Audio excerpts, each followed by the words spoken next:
Hallo julle en welkom weer eens uit 'n winderige Port Elizabeth. Ek kom nou net van 'n begrafnis af en weer eens besef ons God se tyd is die regte tyd. Al dink ons nie altyd so nie. Prediker 3 vers 2 sê mos, 'n tyd om gebore te word en 'n tyd om te sterwe. So het elkeen van ons die tyd wat ons of gaan sterwe of wat ons deel gaan wees aan die wegraping.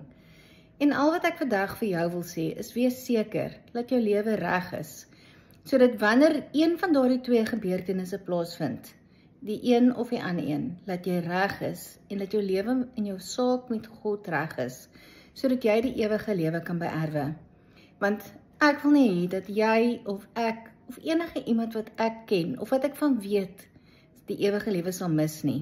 En veral nie daai wonderlike feesmaal wat God self vir ons gaan voorberei nie.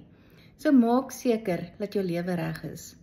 God se tyd is die perfekte tyd. Julle moet 'n lekker dag hê.